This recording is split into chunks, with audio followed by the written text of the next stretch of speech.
Hi, and welcome back to the channel. I'm excited today to share with you a very simple method for making homemade Greek yogurt right in your kitchen. So on my first video, I had put out a request for all of you who are watching to let me know what you would like me to make on my first video. So today, the most votes that came in were for Greek yogurt. It was between kefir, sourdough, and Greek yogurt, but we got a lot for Greek yogurt, so we're going to be doing that today.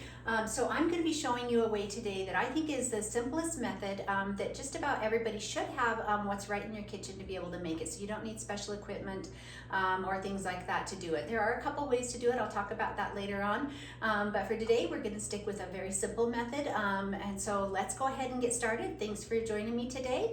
We'll jump right in. So let's get started first with ingredients and equipment. So as far as ingredients, the only thing you're really going to need is some whole milk or 2% or skim. I will, and just a side note on that, if you choose to use skim or 2%, be aware it won't get quite as thick as you will if you have whole milk. It works fine. Most people who want true Greek yogurt that's pretty thick, they will use whole milk, but again, up to your preference.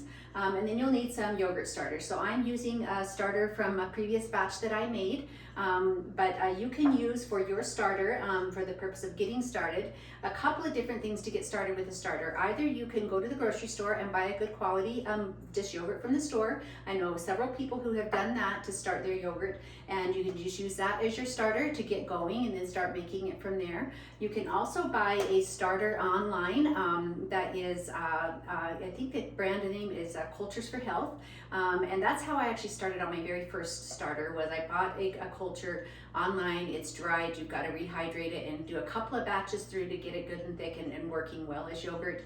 I'll put a link to that in the description. I don't get monetized, by the way, for any of this or any sort of financial support for that. I just use those. So anyway, and I like their products. It's the same one I used for my sourdough starter as well as my kefir. And the third way is the way that I'm going to tell you about that I promised in that first video about a way that you can make a starter right in your kitchen with just simple ingredients you have in your kitchen. So we'll talk about that at the end. We won't actually do the process of making that starter. I'll do a separate video if you all would like to see that, the process of doing it, but we'll talk about that a little bit later on. So getting started with that, we'll have our whole milk, our starter. What we're going to do first is I usually turn the stove. We're going to use today the simple method I talked about as far as, let's go back, equipment.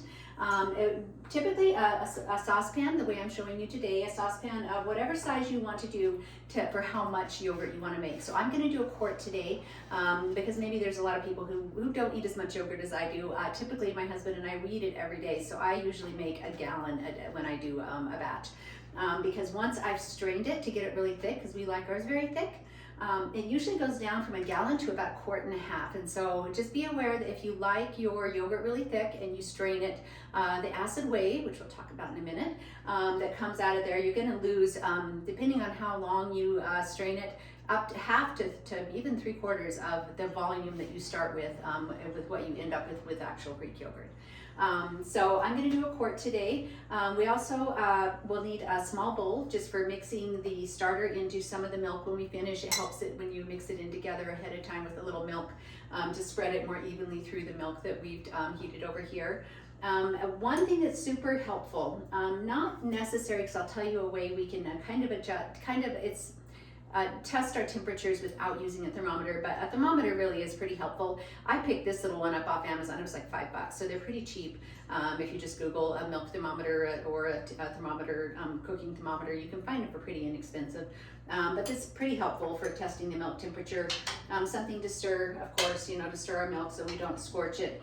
We'll want a vessel of some sort to put the yogurt in once we get it finished in mixing the starter into the milk, to let it set and ferment. I love quart jars. I use them for everything, like storing nuts, making yogurt, you name it. I use quart jars for everything. So I'll use that for today, but really anything would do, a Tupperware dish or whatever you have that you can put a lid on or seal. So that's basically the stuff that we're going to need to get started today. So let's go ahead and jump in now. So first of all, we're going to turn the stove on to medium. That's typically what I do. And then we're going to do a quart. So what I typically do, I usually do a gallon, honestly, so I just dump the whole gallon in a bigger pot when I make it. But for today, I'm gonna kind of guesstimate because I know this is 2 quarts, so I'm just gonna do about half of it. So being super precise on this is not necessary. Same thing with when we add the yogurt starter. Pretty close is good enough, I've found. I tend to be a cook like that. The only things I'm really precise with is my baking, because baking tends to need a little bit more preciseness. We'll see how close I am when we add that to the quart. So we're going to start with that. So we're heating that on medium. You want to make sure while you're heating this, don't turn it up too high or get in a hurry. I tend to be a hurry everything person. But if you do, you're going to scorch the bottom and you end up with some burnt milk taste, and you just don't want to do that. So you're going to want to keep it on about medium and just stir it. You don't have to stir constantly unless you're the kind of person like me that forgets and then comes back 10 minutes later and has scorched your milk. But just stir it every minute or two to kind of keep it off the bottom like I'm doing here. So while that is heating, I forgot 2 other pieces of equipment that we'll grab real quick, so hang on.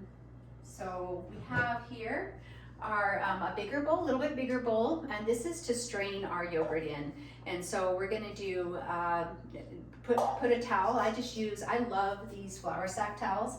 I just get these by the dozens at Walmart, honestly. You can get them on Amazon too. They are my favorite in the kitchen because they're so multi-purpose. You can use them for a lot of different things there, but they're super absorbent when you are drying dishes. So I typically just put this in the colander. We'll dump the yogurt in after it ferments and let it strain. So those 2 things, having a colander of some sort or a sieve, is helpful as well. There's other ways to do it that I have seen people do.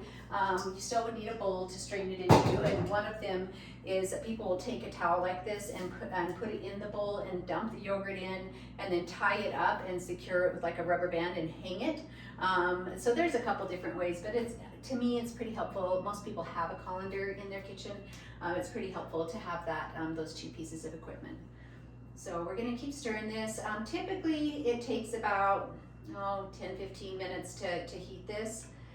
So we're not gonna, we'll speed through that part and jump ahead to when it's done in just a minute.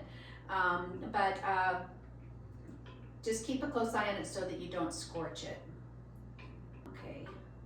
While that continues to heat, we're gonna talk about the other way you can make a starter.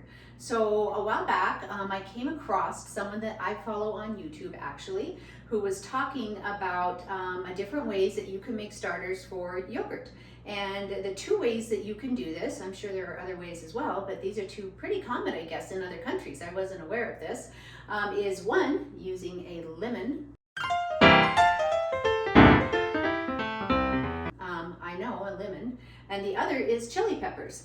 And so I tried both, of course. I had to experiment with both. We'll be doing a lot of that on this channel actually, because I love to try new things and test out new recipes, and I'll take you along with me on my tests in my test kitchen. I can do the fails and learn, and then you guys don't have to, which is awesome. But I did both, and here's the cool thing. They literally both worked. They both made a yogurt starter. So those are the 2 other methods you can use. I'll do another video if you all would like. Just drop a comment and let me know if you want me to do a full video on how to do it with both. We can do examples of both the chili pepper and the lemon if you'd like to see that. But it was awesome, and like I said, it is literally my favorite way, my favorite starter of the 2 that I did, between using the one I bought online and the lemon starter. So we're going to test our temperature here. I just start doing this after a few minutes because it takes a few minutes to start getting even remotely hot when you're cooking it on a lower temperature. So we're still only at about 100 degrees. We got it. So let's talk about temperatures. This is a good time to talk about temperatures. So when we're heating the milk, the first thing that we do is we heat the milk to 180 degrees. Now, why 180 degrees? I questioned this because I question everything. And so I went and researched that a little bit. And the reason that you do that is apparently when you get the milk to 180 degrees, it denatures the proteins. And that's part of what helps yogurt to set up solid and firm and get thick. And so I was doing it originally at about 140 to 160 degrees because that was the first place I read on how to make yogurt. And my yogurt wasn't getting as thick or fermenting as fast, or getting as thick as fast, I should say. And so I started doing the 180 degrees, and I think my yogurt sets up now in about 5 hours is all. When I first started doing it, it was taking about 12 when I first had a new fresh starter, and then it went down to 8 hours. And just 1 second, my helpers are announcing probably that somebody's gotten home, maybe my husband, so forgive me. This is Tank and Ajax. I don't know if you can see them, but they're down here, my little miniature schnauzers. They help me out with my cooking. Shush, shush. Anyway, so temperatures. So one way, if you don't have a thermometer, so there are ways that you can get to the right temperature close enough without having a thermometer. So what you would want to do is watch your milk, and as it starts to heat, you want to catch it right before it starts to boil, or right when it's starting to like simmer. Not simmer though, no bubbles, like just getting there. So when it hits that edge where it's about to simmer, that's close to about 180 degrees. And so that's a way that you can watch to know when your temperature is correct. And then we'll talk about when we cool it to the proper temperature to start the culture, which is 120 degrees. I'll talk about a way that you can do that manually without having to have a thermometer either. So we'll just keep on letting this go. I'm notorious for starting a couple things or 4 or 5 things at one time, and my husband has told me he wants to invent an early warning detection system that is for sure on all the time when he's not at home, because he tends to be my early detection system for like alerts if there's something that's going off wrong in the kitchen, that would go off every time a burner is left on the stove, or something started to smoke but hasn't fully caught flames yet. But we'll see how he does in that invention. I'm kind of notorious for setting off the smoke alarm. So I'm trying to be better about tending to my things and not getting too many things going at once. So with your pans, if you have a choice in your kitchen, one thing I would say that makes it a little easier not to scorch is a heavier weight pan. So like thinner pans will tend to scorch a little easier. If you don't have a choice, just tend it better. But if you do, and you've got heavier weight pans, like these are my enamel cast iron, so you may as well know, and you will see this a lot in my kitchen, that I'm obsessed with vintage items in general. I always have been, and also specifically vintage cookware. So this is Descoware. This one, I think when I looked it up, was around the mid-60s.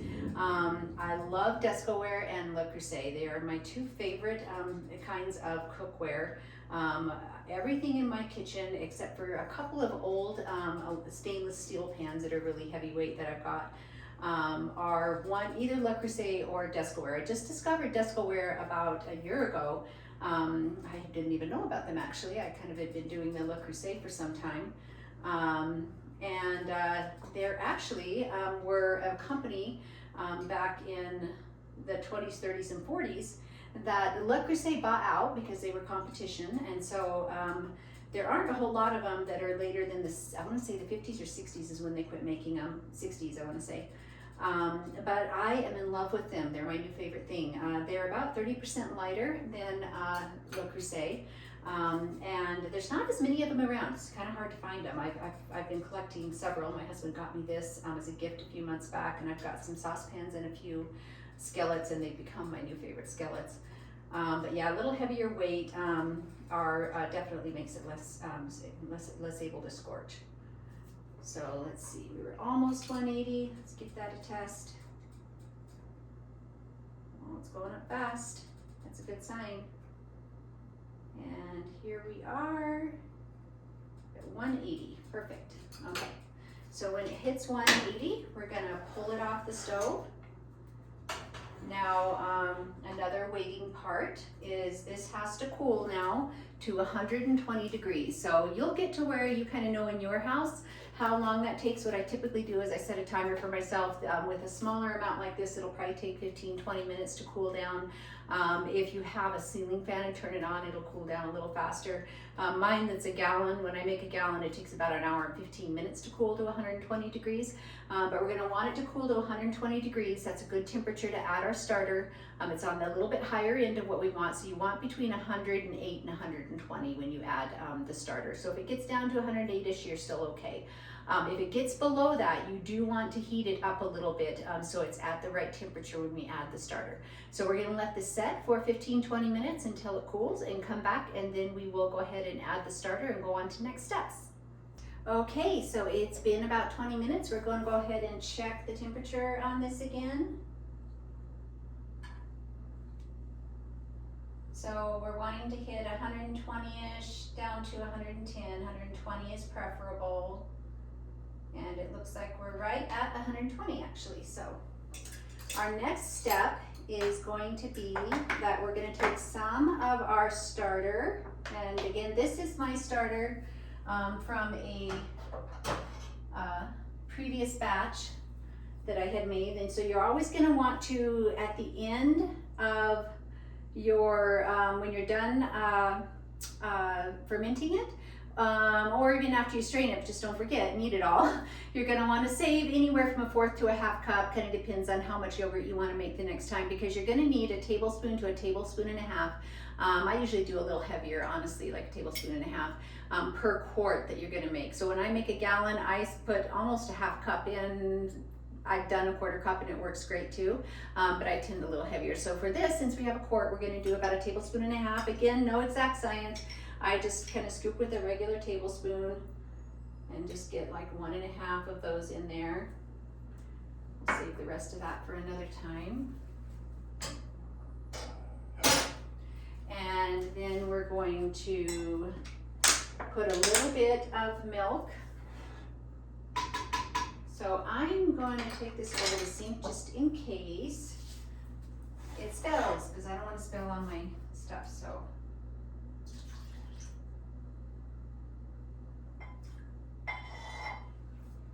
So I just put about a 1/2 cup in there is all. So I'll show you that in just one sec. So you can see it's just a little bit, like a 1/2 cup in with a tablespoon and a half of the starter. And then you're just gonna wanna stir that together pretty well. You don't have to get all the clumps. There's gonna be chunks, you can see that. There's gonna be little chunks of yogurt in there, and that's okay. It all comes out in the wash at the end when your yogurt's done fermenting. It just helps it to go through the rest of the milk when you just kind of mix it first with some other milk. Then we're gonna stir all that in there.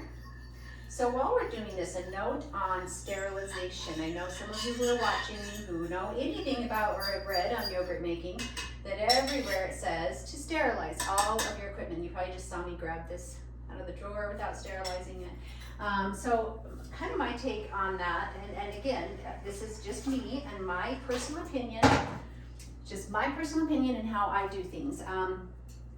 I feel like our world today that we over sterilize everything. I think that's part of why, because we're killing the good bacteria with the bad while we're busy trying to get good bacteria in our guts to be healthier. So I had started on all of my fermentation. So I do sauerkraut, I do kombucha, I do apple cider vinegar, I do yogurt, I do kefir, and on all of it, I do not sterilize any of my equipment, any of my pans, my jars, none of it. I wash it really good with hot water and a little bit of natural soap. Rinse it really good with hot water and let it air dry. And then from there, I just let nature's do its course. I have never, my ferments are some of the best. I've never had a problem with mold, with anything spoiling or going bad, and my ferments turn out perfect every time on all of them across the board. So it is up to you what you choose to do on that. Again, everywhere online, most places, except a few rebels like me, will say to sterilize your equipment. So if that makes you more comfortable, you can certainly do that. Wash it in really good soapy water, boil it, whatever you want to do that way. As for me, this is just how I do it. So sure, I'll get lots of comments on that. Anyway, so we're done stirring that in. Our next step is going to be that we're going to pour it into our jar. And so again, I just use a quart jar. If I'm doing a quart size, which I never do anymore because we eat too much, but if I were, I just use a quart jar. You can use any glass, plastic. I tend to not go for plastic so much, but it works great too. And just put it in there. So I'm gonna go over the sink again so we don't spill.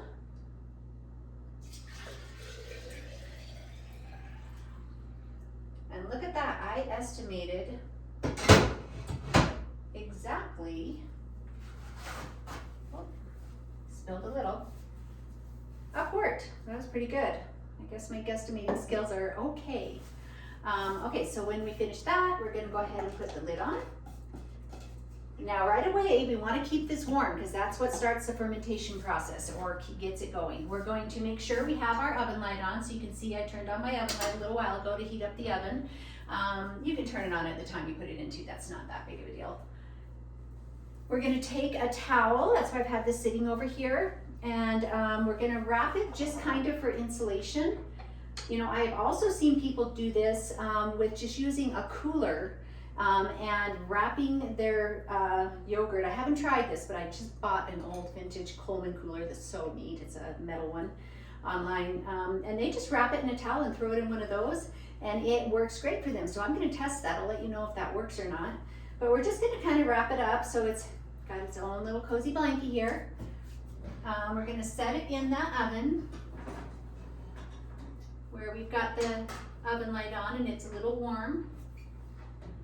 And close the oven. Now don't despair if you didn't turn the oven light on ahead. You can turn it on right now, it will still work. I've done that, so don't worry about that.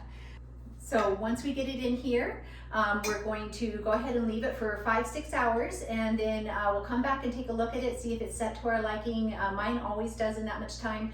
If yours hasn't, let it set for a little longer, especially if you have a newer starter.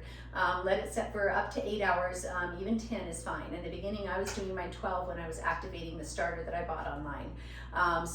We'll just leave it for now on this one, 5-6 hours, come back, take a look and see if it's where we want it, and then we'll move on to the next steps. Okay, so it's been about 6 hours. I got carried away on a couple things and I got a little longer than usual. Usually I'm about 5 to 5.5 hours, but it's been about 6 hours since we popped that yogurt into the oven with the oven light on. We're gonna give it a check and see how it looks. So just one sec, let's pull that out. Now what I always like to do right then is pull out the towel too, because I have been famous for forgetting things and leaving a towel in the oven, and then one time deciding to heat the oven up. Thankfully I remembered after 1 or 2 minutes when I start smelling warm fabric. But we don't want to burn the house down, so we'll want to take that out so we don't forget. So let's take a look at this yogurt now. Oh, see, it's okay. Let's see if I can show you this. See how nice and thick that is? I don't want to tip it too much because there's a little bit of whey water starting to separate, nice and thick. So I'm going to show you. Let's get a spoon. Now, if you use pasteurized and homogenized milk, yours will look a little different than mine. I did use that when I made this, but my starter was from a non-homogenized milk that I hadn't been making previously. I just didn't have any on hand today. So typically I like to do the non-homogenized that has the cream on top. It actually creates the most amazing little ribbons of yogurt like cream through the whole yogurt when you finish. But anyways, there's a little bit of that cream on top of here from the starter. So if we look at that, I don't know if you guys can see that. You can see how it's like super thick. So perfect, that's what we're looking for. So 1 second, I'm just gonna set that there. So the next step is we're gonna take that bowl, like I said, any size, this size or bigger. This is a 2.5 quart, I think. 3 or 4 quart works great too. You'll need bigger, of course, if you do more than a quart of yogurt, with the appropriate size colander. And you just set that in there because this is gonna catch the whey water, the acid whey. And so we're gonna just put this over here. I usually do it a little, my towel's a little bigger than this right here, so we're gonna do a little shorter, and then I kind of tuck this up into the handles so it's out of the way. And so we're just creating a way to strain. Cheesecloth works great too, so you just decide what you want to do as far as your as far as your equipment. That way you can use cheesecloth, just try to get like 100 grade because that's a finer weave. But like I said, these little flour sack cloths, I use them for everything. They're constantly getting stained up and I gotta buy new. So then we're just gonna go ahead and we're gonna dump this in here. So let's turn it this way so you can kind of see all that thick, creamy yogurt. Oh, it's so good. Like, this is my new favorite food in the world. I probably get half of my protein every day from yogurt. And that's saying something because I eat it twice a day. Let's see, that's why I saved the spoon. It's so thick, it won't dump out of the jar. And so we're gonna go ahead and help it out there.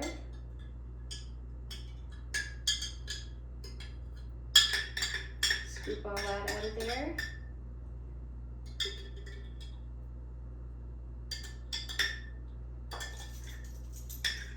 Here come my helpers, Tink and Ajax. They love yogurt. They get a little dollop on their food every day, morning and night.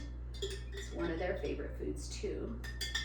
So what's gonna happen now is if you do this, if you like yours that thick, I mean, that's a pretty thick yogurt, you can see. If you like it like that, you can certainly just eat it straight like that. It's awesome. I just personally like really thick yogurt, and so I typically strain mine sometimes for a full 24 hours or longer, just to get as much of that acid whey water out as I can. So the acid whey water, it will all collect down in here. So you're gonna wanna check this after the first 20 minutes or so. A lot starts to come out right in the beginning. So check it and just either dump it or set it aside, because I made a video last week. I'll link that down in the description about how you can use this for a natural beauty product. It's actually, I started looking for ways to use my acid whey toner, because as I mentioned, when I make a gallon of milk into yogurt, I only end up with 1.5 quarts of yogurt because I strain so much of the acid whey out of it. And so the acid whey, I was having 2.5 cups minimum of that every time I make yogurt, which is every couple days. And I just felt bad throwing it away. It felt like such a waste. And so I started researching ways to use it. So a couple of ways. One is, as I show in the video, is a toner for your face. So I use it as a natural toner. The acid in it and just the makeup of it, the fatty acids as well, actually act as a toner. So it tones and tightens your skin. And the other product I mentioned in my video is, like, hands down the very best thing I have found for skincare that's a natural product, or not for that matter, for immediate results. Like, you can see immediate results when you use this. There's a lot of different things I do in my skincare routine. I'm actually going to do a full video on that another day, that are all natural, non-toxic. It has changed my skin for the better. Like, my skin is better now than it ever has been in my life. And so that acid whey is great for that. Another thing is for a conditioner or cream rinse on your hair, because I tend to like to do all natural, non-toxic things. You're kind of probably catching that drift. And so I read that and I was like, okay, well, I'll give that a try. And so typically I use Dr. Bronner's bar soap for my shampoo. I'm getting ready to make homemade towel soap, so I've been trying towel soap on my hair and I like that as well, but I want to make my own. We'll do an episode on that as well. You'll get to watch my very first time making towel soap. And then after I use the bar soap, then I used to rinse with just apple cider vinegar for my cream rinse, and it's been working great. My hair has actually been super healthy, shiny, doing really well. But I added this to my routine, so I'll do wash it out with the Dr. Bronner's, then I rinse with this acid whey, and then after that I rinse off with the apple cider vinegar, and my hair has been shinier and like more manageable since I started using it for that. Another great thing is I'll use it as the liquid in my sourdough. So when I make sourdough, I'll use it when I'm making that, or any baked good for that matter. I don't do a lot of baked goods, but I do sourdough, and it works great for that. Adds a lot of nutrition to the sourdough on top of what it already is. And then another great thing is for a fertilizer. So you could actually acidify soil. You know, some plants like blueberries need acid soil, acidic soil. It will actually acidify soil. So those are some great uses if you don't want to toss your acid away. And if you don't do anything else, save it for your face. I'm not telling you, it is amazing, the results. So what we're gonna do now is, when I first did this, very first time I made yogurt, I just left it on the counter because I read you could, and what happened was it kind of continued to ferment, and so it got really sour and tangy. So what you're gonna wanna do is always make sure you have a little room in your fridge, And we'll set this in the refrigerator. I just check it after 20 minutes or so and strain some of the whey off, and then usually it's good for a few more hours. And so just every 4, 5, 6 hours you want to check it and get that acid whey out so it doesn't overflow from the bowl. And then however long, you just strain it as long until it's as thick as you want it. As I mentioned, I do mine a lot for like 24 hours, but you can do it for 4 or 5 or 6 hours or just 2 hours. Just kind of watch the consistency, and when it gets to a thickness you like, then you can take it and we'll transfer it into a jar, and then it's ready to eat then. But as I mentioned, you can eat it just like it is right now, the way it came out of the jar. So we'll go ahead and put this in the fridge, and then we'll come back in a little while and take a look at the how thick it's gotten, take a look at the acid whey. So let's get split in the fridge. Okay, so it's been about 7 hours since I put this in the fridge. I helped it along a little bit because I didn't want to be up all night long. And so one thing you can do, usually, like I said, I do 24 hours, is if you want it to strain a little faster, you can kind of gather up the cloth like this, and if you twist it together, you can see I'm still getting some out. It will get some of the more, like, it'll get the acid whey water out faster if you wanted to have something set up faster. It's not ideal because you can see there's a little bit of yogurt that starts to squeeze through. Anyway, so I did hurry this up a little bit. Usually to get it thicker like this, I do have it a lot longer. And so anyway, I'm going to give you a close-up of this. Okay, so you can see this is like super thick. If you go to, like, it's almost like, I don't even know how to explain it, like a mousse or I don't know, but kind of thicker consistency. I love it when it's thick. So that's how long I do it. I do usually, like, to get this thick, usually it's overnight at least. Again, I hurried it up some. And so that is the finished result. You can see it's nice and thick and creamy, super tasty. So I wanted to show you the acid whey toner that we talked about that comes out of the yogurt. So you can probably see that in there, I hope. So depending on the kind of milk you use, it'll be light, even clear almost to yellow, really yellow. So grass-fed milk gives you a lot more yellow of a acid whey. So that's what I was telling you. You can use for like a facial toner, or for your garden, or for rinsing your hair. Lots of uses for that. So don't throw that stuff out. It's good stuff. So there we have it, homemade Greek yogurt right in your kitchen. If you try this at home, let me know how it goes. I wanted to show you my favorite way to have Greek yogurt. So I have a little bit of yogurt with some strawberries on it, some chopped nuts, and a little bit of psyllium husk. So we have prebiotics to go with our probiotics. Let me know how you love your yogurt. Thank you so much for tuning in today. If you love my content, please remember to like my videos, share with your friends and family, and subscribe to my channel. It helps me to grow, and I sure appreciate your support. Love you guys.